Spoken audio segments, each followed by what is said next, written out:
Imagine you're a young novice stepping into a dimly lit monastery in the year 1150, the air thick with the heavy, sacred scent of burning incense curling upward from a brass censer and the damp, earthy chill of ancient stone walls seeping into your bones, your sandals echoing softly on the cold, uneven floor as you catch a faint, trembling whisper from the shadowed cloister, a hushed rumor of forbidden meetings between monks and nuns, their voices laced with a mixture of fear and longing. Welcome to the hidden world of medieval monasteries and convents, a realm spanning from 500 to 1500 CE, where the solemn vows of chastity and obedience masked a darker, more human truth we're about to uncover in this first chapter. Here, amidst the echoing chants and the flicker of prayer candles, passions simmered beneath the surface, challenging the strict monastic code and planting the seeds for scandals that would ripple through the Church's history for centuries. Historians like Norman Cantor, in his detailed studies of medieval society, document these tensions between spiritual ideals and human frailty, and today, their echoes linger in the religious scandals and cover-ups dominating headlines in 2025, from clerical abuses to institutional silence. This isn't just a relic of the past, it's a mirror reflecting our present struggles with power, desire, and the masks we wear. If this already stirs your curiosity and unease, hit that like button and subscribe now. Drop a comment below telling us where you're watching from, your voice ignites this journey into the shadowy unknown. The medieval monastic life was a paradox of sanctity and secrecy, a world where devotion clashed violently with the inescapable pull of human nature. Picture the scene, the soft, wavering flicker of a single candle casting long, distorted shadows across the rough-hewn walls of a cavernous chapel, the rhythmic, almost hypnotic murmur of Latin chants rising and falling like a tide, the cold, unyielding bite of stone pressing against your knees as you kneel in prayer, yet in the distance, you hear the subtle rustle of a coarse robe and a stifled, nervous laugh, hinting at something forbidden lurking just beyond the sacred light. Monasteries and convents, from the austere Benedictine orders to the isolated Cistercians, were intended as havens of spiritual purity, their towering walls designed to shield monks and nuns from the temptations of the outside world, a fortress against the sins of the flesh. But historical records, such as the Chronicles of Orderic Vitalis, a 12th-century monk and historian, suggest that by this time, whispers of illicit desires began to circulate among the cloistered communities, fueled by the isolation, the strict rules, and the proximity of men and women in neighboring orders, paradoxically heightening the very longings they sought to suppress. The air was thick with the waxy scent of countless candles and the faint mustiness of ancient manuscripts piled in the scriptorium, a world where every prayer might conceal a suppressed emotion, every hymn a veiled confession. Was this a divine test of faith meant to purify the soul or a pressure cooker for sin, a system where the Church's lofty ideals waged a silent war with the beating hearts of its followers? The question lingers as the candle flame dances in the draught. Many who lived within these sacred walls, young novices grappling with their newfound vows, elder monks and nuns enforcing a silence born of duty, endured the crushing weight of this tension, their resilience tested by the conflict between devotion and desire, their fear a constant, oppressive shadow cast by the arched ceilings, their stories buried beneath the weight of sacred stone and the relentless toll of monastic bells, their pain a silent cry lost to the echoes of their own suppressed humanity. Yet this secrecy extended beyond individual struggles, hinting at a broader, more troubling undercurrent within the medieval Church itself. Imagine the oppressive, almost suffocating atmosphere, the faint, persistent drip of water seeping through the cracked stone of the cloister, the soft, cautious shuffle of sandaled feet as a monk passes a hidden note to a shadowed figure. The heavy, expectant silence that falls like a shroud when a nun's gaze lingers too long during the evening vespers, her eyes betraying a flicker of something forbidden. Evidence from ecclesiastical courts, such as those documented in the Decretum of Burchard of Worms, a 11th-century compilation of canon law, reveals early investigations into rumors of monks and nuns meeting in secret, their actions a direct breach of the rule of Saint Benedict, which demanded celibacy and separation. The Church, acutely aware of these temptations, responded with harsher penalties, stricter segregation between male and female orders, and the construction of higher walls, yet the whispers persisted, suggesting a culture where passion was both strictly forbidden and, in its repression, rendered all the more inevitable. Modern parallels emerge in the 2025 exposés of clerical misconduct, where power and desire still collide behind the sanctity of religious institutions, from Vatican leaks to parish cover-ups. Was this a flaw inherent in human nature, an unavoidable weakness even within the holiest of orders, or a failure of the system itself, a world where walls meant to protect the faithful became prisons that nurtured desire. The question hangs as the shadows deepen across the stone floor. Many suffered in this enforced silence, young initiates pressured to conform to an ideal they could barely comprehend, elders burdened with the enforcement of rules they themselves struggled to uphold, their resilience a fragile, flickering thread stretched thin by the weight of expectation, their pain a hidden toll paid in quiet tears, their voices lost to the rustle of parchment recording their confessions and the tolling of bells marking another day of suppressed longing. But this was only the beginning of their story. What secrets lay hidden in the cloister's shadowy depths, waiting to unravel? Smash that like button if you're intrigued by this hidden world, and subscribe now to dive deeper into the forbidden passions that shaped the medieval church. Imagine you're creeping through a darkened monastery corridor in 1160, the air heavy with the musty, earthy scent of straw strewn across the floor and the faint, sweet whiff of hidden flowers pressed into a crumpled note tucked into your sleeve, your heart pounding with a mix of fear and anticipation as you glimpse a monk and nun meeting. In a shadowed cell, their whispered words barely audible over the distant, mournful tolling of bells echoing through the stone. This is the world of forbidden meetings, a chilling escalation from the whispers behind the walls in Part 1, where medieval monks and nuns, confined within the sacred bounds of their orders from 500 to 1500 CE, risked excommunication and disgrace for the sake of love, their passions a defiant rebellion against the ironclad vows they had sworn. Here, the isolation of monastic life, with its endless prayers and solitary cells, bred secret romances that defied the Church's strict code, their stories preserved in hushed legends, fragmented manuscripts, and the stern reprimands of ecclesiastical records. Historians like C.H. Lawrence, in his seminal work on medieval monasticism, document these illicit unions, and today, their echoes resonate in the hidden relationships and clandestine affairs uncovered within religious communities in 2025, from parish scandals to institutional cover-ups. If this sends a shiver of intrigue down your spine, hit that like button and subscribe now. Comment below what you think of this hidden world. Your voice keeps this tale of forbidden love alive and breathing. These clandestine encounters were born in the solitude of monastic cells, a hidden rebellion against the sacred rules that governed their lives. Picture the scene, the soft, almost imperceptible rustling sound of straw beneath a monk's coarse robe as he slips silently into a nun's cramped cell, the dim, wavering glow of a single tallow candle casting flickering, elongated shadows on the rough, cold stone walls, the tense, suffocating silence broken only by the faint creak of a wooden bedframe shifting under their weight and the whisper of rough fabric as they draw closer. Their breaths mingling in the stillness. Monasteries and convents, such as those of the disciplined Cluniac order, enforce strict segregation between men and women, their high walls and locked gates designed to prevent any contact, yet the proximity of neighboring male and female houses fostered an irresistible pull toward forbidden connections. The legendary romance of Peter Abelard, a brilliant 12th-century scholar, and Heloise, a young nun whose intellect matched his own, stands as a haunting testament to these secret meetings. Their love letters, filled with passion and regret, scandalized the Church, leading to his brutal castration and her forced confinement in a convent, a punishment that echoed through the ages. The air was thick with the damp, musty scent of straw bedding and the faint, delicate trace of lavender from a stolen flower clutched in her hand, a world where every stolen glance risked eternal damnation, where every whispered word carried the weight of a soul's salvation. Was this a desperate cry for human connection in the face of unbearable isolation, or a sin born from the very rules meant to suppress it, a system where love became the ultimate, unforgivable transgression against divine order? The question lingers as the candles flame gutters in the draught. Many who dared to defy these boundaries, young monks torn apart by the stirrings of desire they couldn't comprehend, nuns pressured by the loneliness that gnawed at their spirits, endured the crushing weight of their choices, their resilience tested by the constant threat of discovery, their fear a constant, oppressive shadow cast by the flickering light, their stories buried beneath the weight of monastic silence imposed by their superiors, their pain a silent, heartbreaking price paid for a fleeting moment of tenderness in a world that forbade it.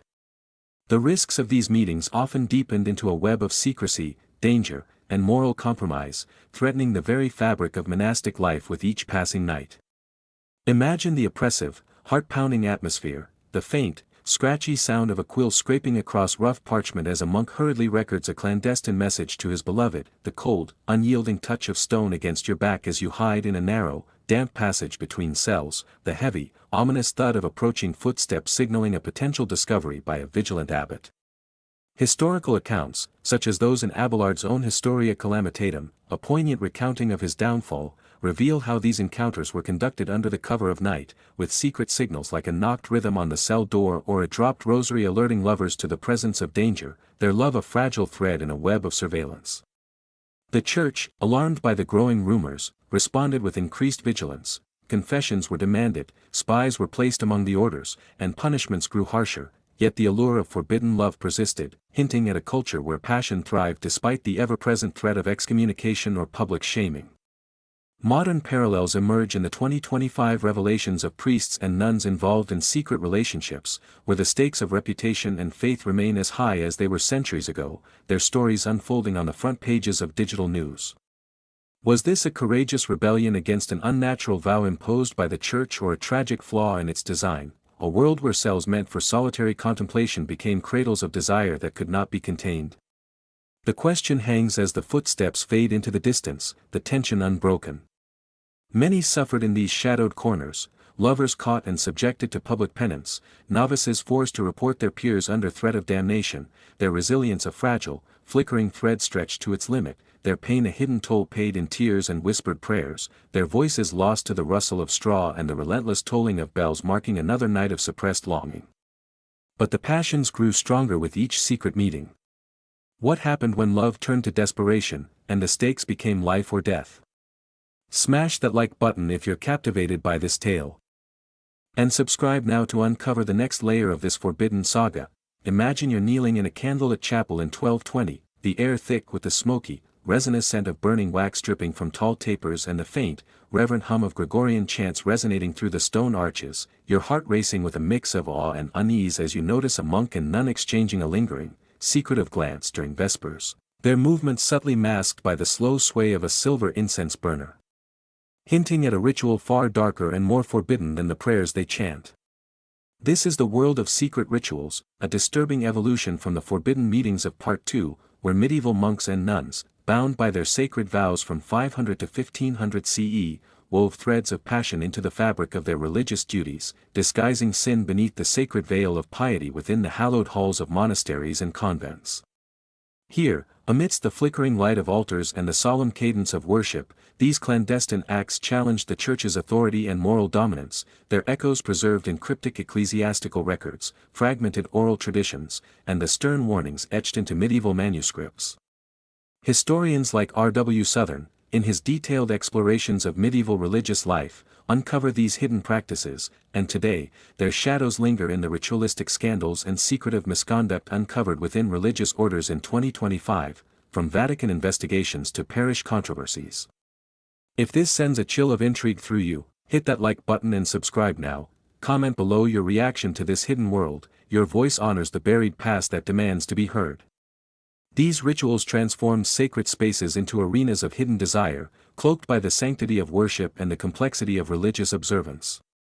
Picture the scene, the soft, rhythmic glow of a dozen candles flickering across the weathered stone altar, their light dancing on the carved crucifix above, the heavy, deliberate rustle of woolen robes as a monk adjusts his position beside a nun during a late-night service, their shoulders brushing in a moment too intimate for the setting, the tense, almost electric silence pierced only by the low, haunting drone of a psalm sung in unison, the air thick with the rich, woody scent of incense,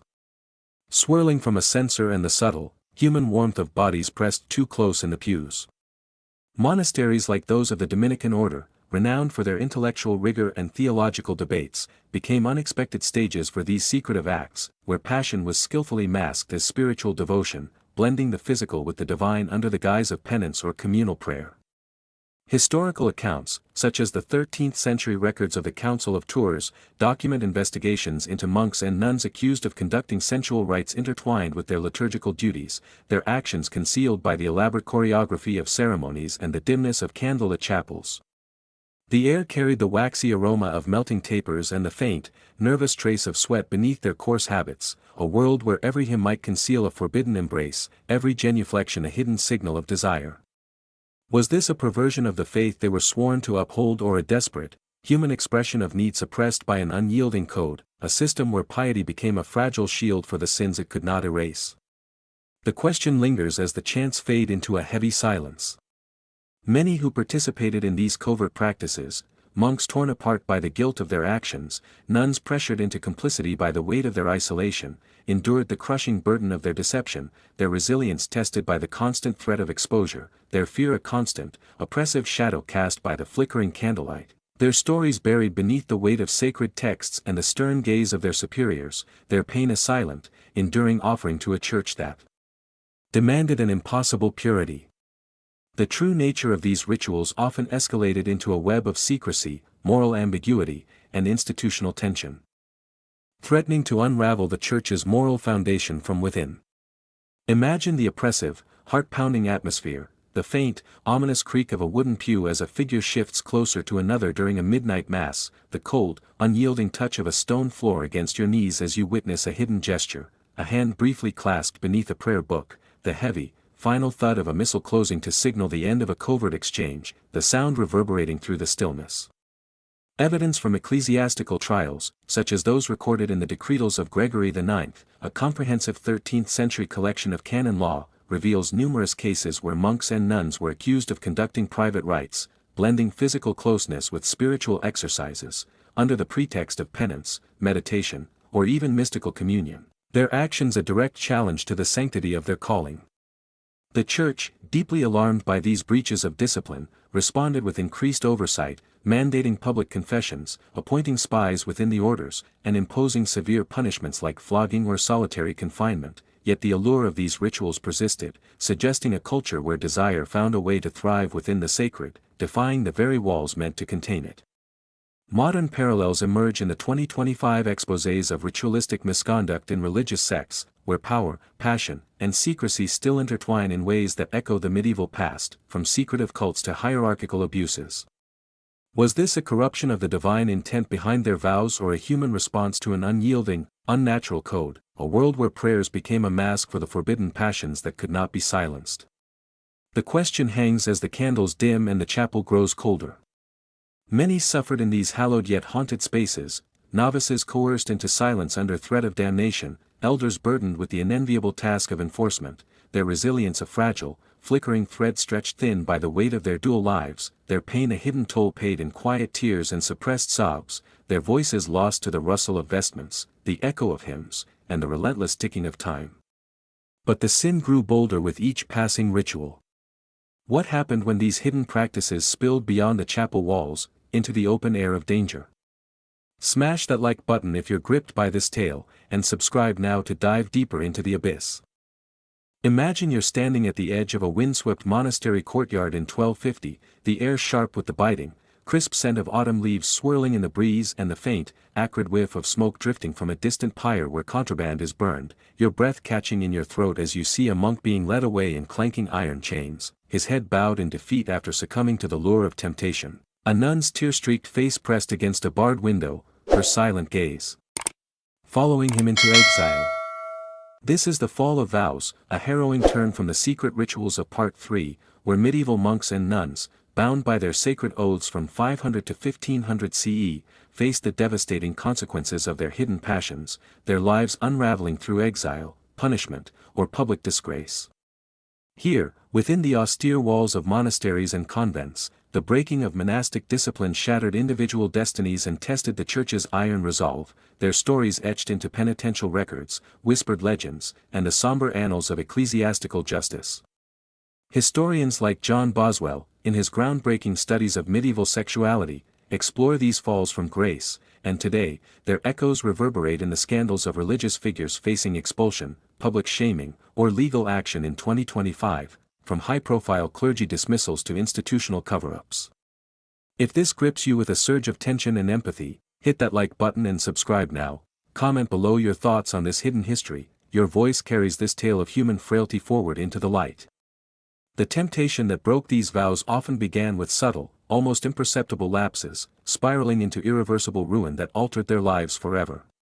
Picture the scene, the soft, crackling warmth of a hearth fire casting a deceptive glow on the cold, rough-hewn stone walls of a secluded cell, the faint, delicate rustle of parchment as a monk reads a forbidden letter slipped to him by a novice, the tense, electric silence shattered by the cautious creak of a heavy oak door as a nun enters, their eyes locking in a moment of forbidden, trembling longing that defies their sacred calling.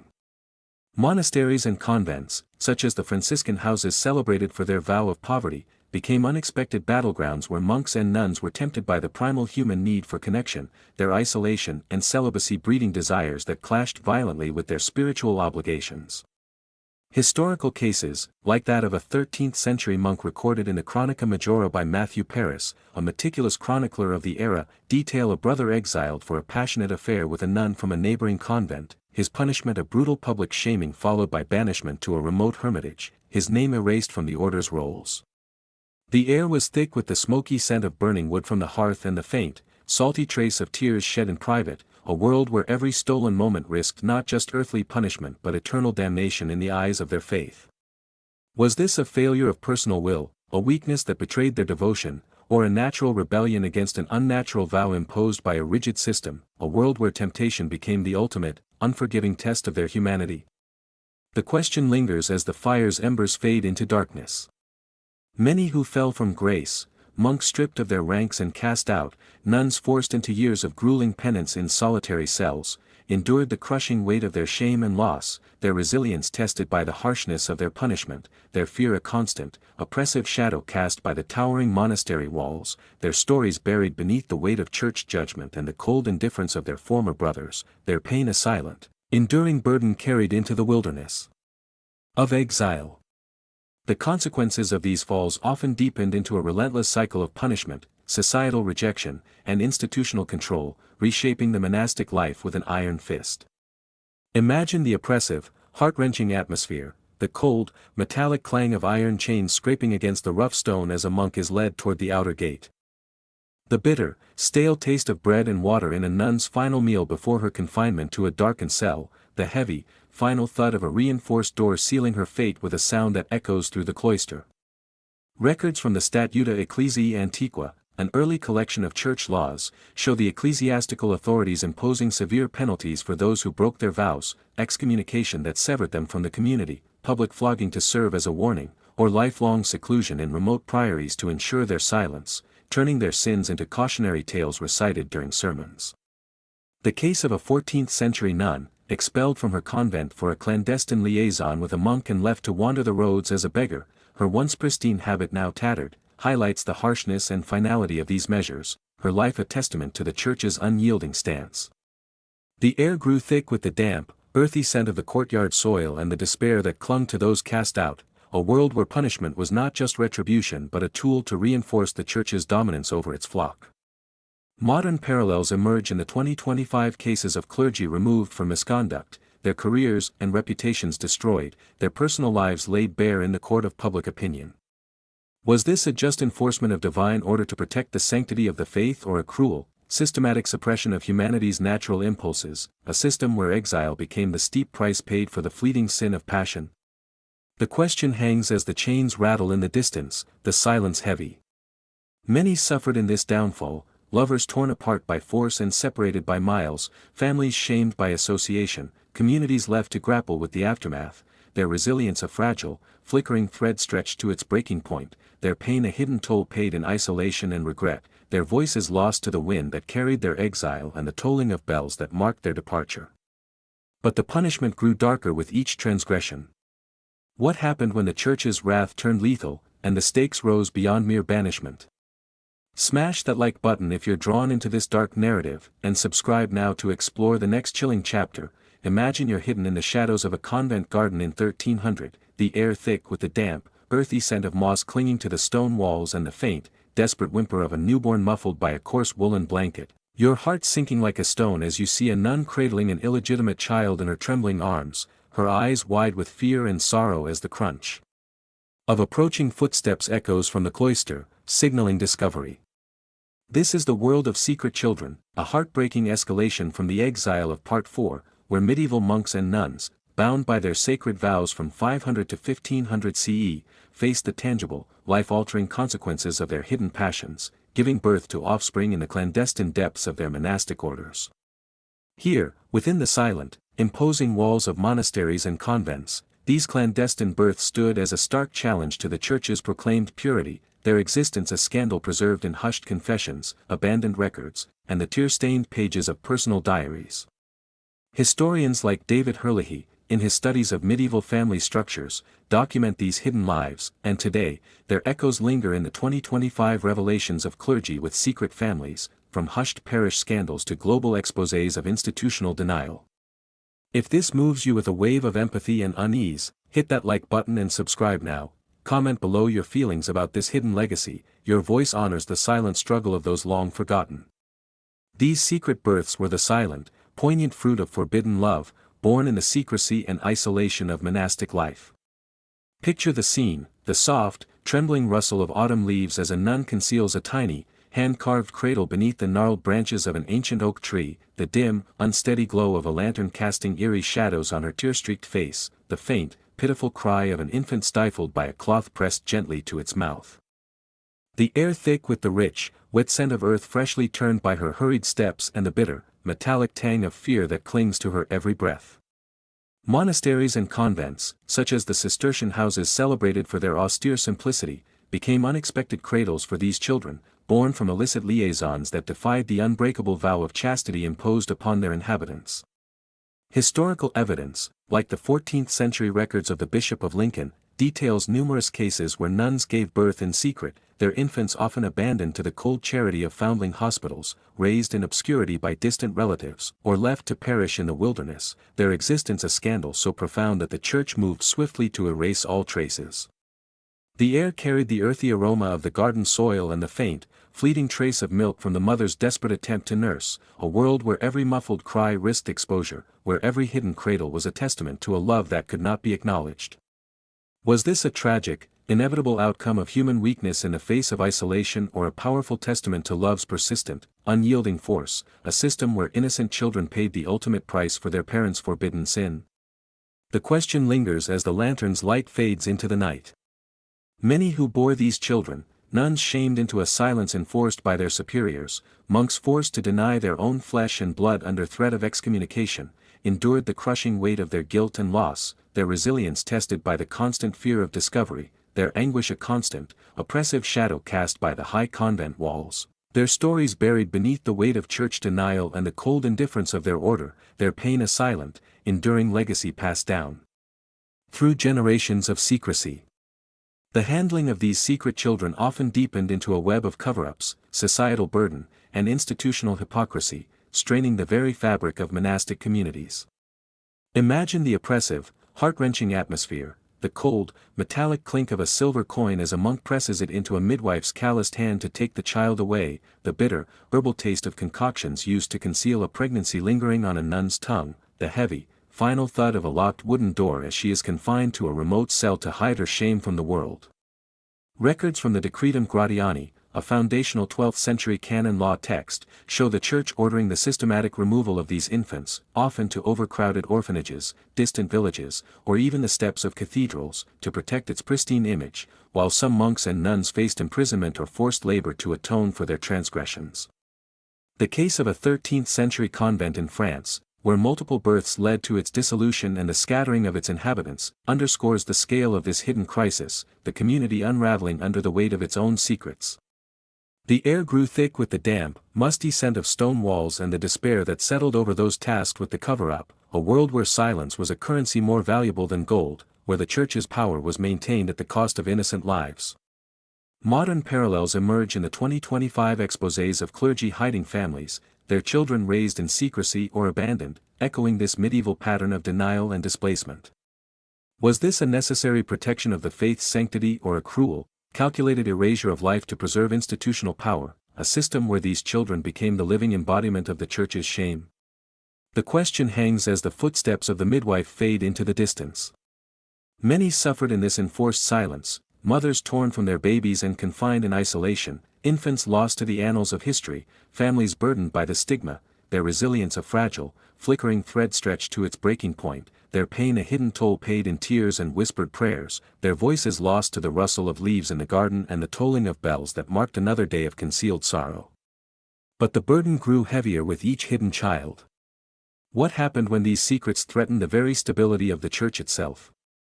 Smash that like button if you're touched by their story, and subscribe now to uncover the next dark chapter. Imagine you're lurking in a candlelit scriptorium in 1350, the air heavy with the musty scent of old parchment and the faint, sour whiff of ink, your pulse quickening as you overhear a monk threatening a nun with a sealed letter, her face pale with dread as the weight of blackmail tightens around her.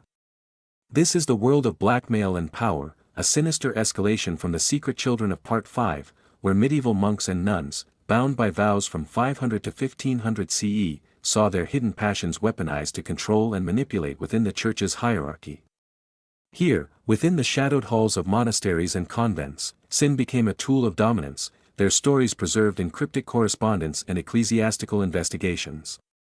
Historians like Joseph Lynch reveal these power dynamics, and today, their echoes resound in the 2025 scandals of religious leaders using secrets for leverage. If this unsettles you, hit that like button and subscribe now. Comment below your thoughts, your voice exposes this dark game. These hidden passions were turned into instruments of control, exploiting the vulnerable within sacred walls. Picture the scene, the soft scratch of a quill on vellum as a monk drafts a threatening note, the dim flicker of a candle illuminating a nun's trembling hands clutching a rosary, the tense silence broken by the rustle of a wax-sealed envelope, the air thick with the scent of aged paper and the faint trace of fear sweat. Monasteries like those of the Augustinian order, with their emphasis on communal living, became breeding grounds for such manipulation, where knowledge of illicit affairs, liaisons, secret births, was used to enforce obedience or silence. Historical records, such as the 14th-century letters from the Archbishop of Canterbury, detail cases where monks blackmailed nuns into compliance, threatening exposure to secure favors or power. The air carried the dusty aroma of manuscripts and the bitter tang of coercion, a world where sin was currency. Was this a perversion of faith or a calculated strategy, a system where power fed on weakness? The question lingers as the candle wavers. Many who were targeted, nuns coerced into submission, monks pressured to spy, endured the weight of this control, their resilience tested, their fear a constant shadow, their stories buried beneath the weight of sealed lips, their pain a silent toll. The use of blackmail often deepened into a network of intrigue, shaping the church's internal power struggles. Imagine the oppressive atmosphere, the cold clink of a coin exchanged for silence, the bitter taste of wine sipped to steady nerves during a secret meeting, the heavy thud of a door locking to conceal a plot. Evidence from the Liber Pontificalis suggests church officials sometimes orchestrated blackmail to maintain order, using compromising letters to influence elections or suppress dissent. The case of a 13th-century abbot who controlled his monastery through knowledge of a nun's child illustrates this abuse. The air grew thick with the scent of candle wax and conspiracy, a world where power trumped piety. Modern parallels emerge in the 2025 exposés of religious leaders leveraging secrets, mirroring this past. Was this a necessary tool for stability or a corruption of sacred duty, a system where sin became the church's strength? The question hangs as the door creaks. Many suffered in this web, victims forced to comply, informers haunted by guilt, their resilience a fragile thread, their pain a hidden cost, their voices lost to the scratch of quills. But the power grew unchecked. What happened when resistance emerged? Smash that like button if you're captivated, and subscribe now to delve deeper. Confession, your fingers brushing against a fragile letter that hints at a monk's secret love, his words trembling with forbidden emotion, while outside, the distant buzz of news reports about a modern cleric's scandal filters through the cracked window, blending with the rustle of leaves. This is the legacy of passion, the concluding chapter following the blackmail of Part 6. Where the hidden desires of medieval monks and nuns from 500 to 1500 CE left an indelible, shadowy mark on the Church's history, shaping its evolution and resonating with startling clarity in our world today. Here, the echoes of their forbidden acts, whispered meetings, secret rituals, illegitimate children, and the power of blackmail, reverberate through the centuries, preserved in faded manuscripts, cryptic ecclesiastical records, and the oral traditions of forgotten communities, mirrored today in the 2025 exposés of religious hypocrisy, from Vatican leaks to parish cover-ups. Historians like Norman Tanner, in his exhaustive studies of medieval church reforms, trace this unsettling continuity from the candlelit cloisters of the Middle Ages to the glaring headlines of the digital age, and if this stirs your soul to reflection, hit that like button and subscribe now. Comment below your insights on this enduring legacy. Your voice closes this journey with profound purpose and meaning. The medieval passions influenced the Church's transformation, forging a legacy of secrecy, control, and institutional adaptation that endures.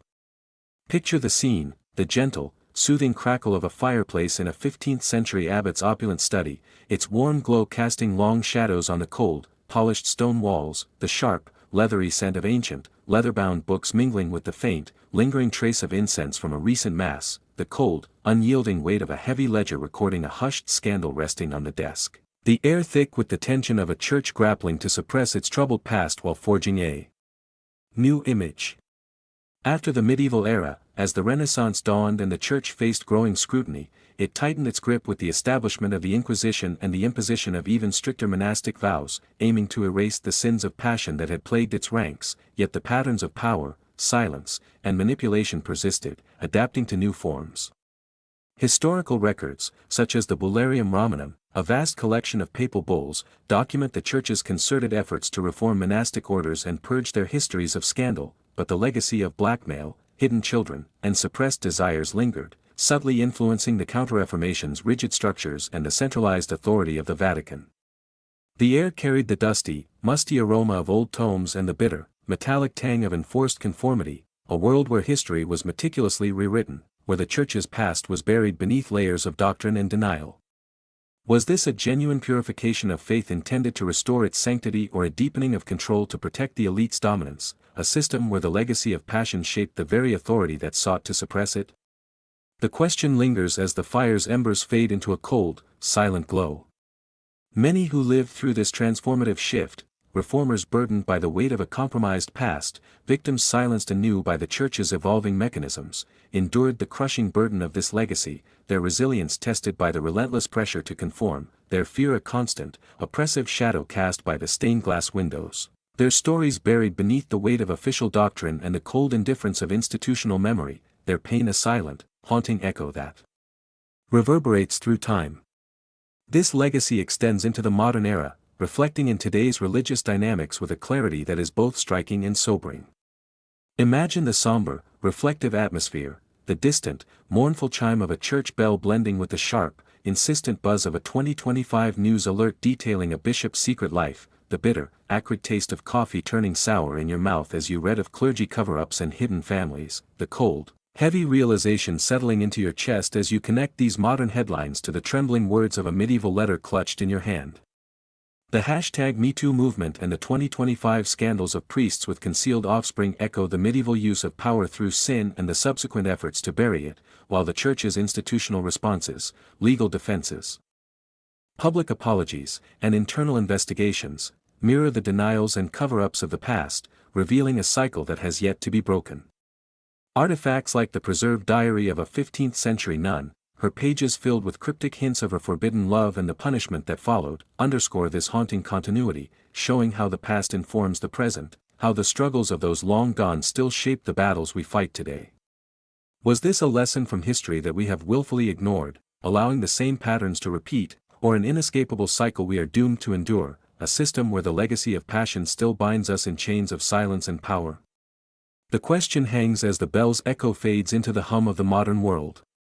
Many suffer still, victims of contemporary religious abuses, voices struggling to break through the noise of privilege and denial, their resilience a powerful, urgent call to action in our time, their pain a mirror reflecting the failures of centuries past, their stories urging us to remember, to learn, and to act with courage. This ends our journey through the medieval shadows of hidden passion, but the fight for justice, accountability, and truth begins now, a battle that starts with each of us standing against the darkness. Smash that like button if you're inspired to make a difference, and subscribe now to join us in seeking a future where these voices are finally heard.